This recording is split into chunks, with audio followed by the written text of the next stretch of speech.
عزیز دوست آپ غور کریں بات پر تو کیسی کھلی بات ہو، یعنی ساری دنیا کہتی ہے حضور کو خواب میں دیکھیں. یہ بخاری ہے. حضور فرمانے لگے میں نے خواب دیکھا ہے. یا رسول اللہ صلی اللہ علیہ وسلم کیا فرمایا؟ میں نے خواب دیکھا ہے. میں نے خواب میں دیکھا لوگوں نے قمیضیں پہنی ہوئی ہیں، کسی کی قمیض پیٹ تک ہے، کسی کی پیٹ سے بھی اوپر ہے. حضور فرماتے ہیں پھر میں نے خواب میں عمر کو دیکھا.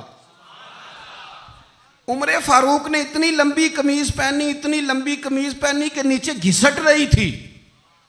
حضور خواب سنا کے چپ کر گئے. یا رسول اللہ کرم نوازی کریں، تعبیر بھی تو بتائیں نا. تو رسول کریم نے فرمایا اس کی تعبیر دین ہے.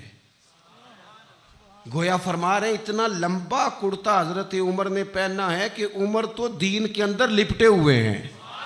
سراپا دین، اٹھنا دین، بیٹھنا دین، بولنا دین، آنا دین، فیصلہ کرنا دین.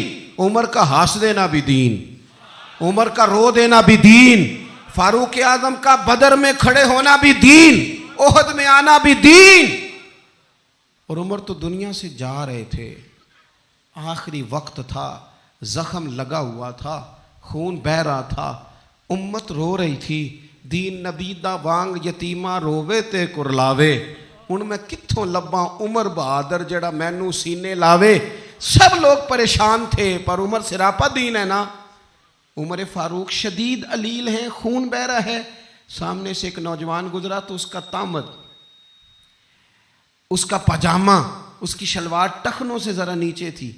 تو حضرت عمر کہنے لگے پتر یہ اونچی کر لے، یہ میرے نبی کا طریقہ ہے.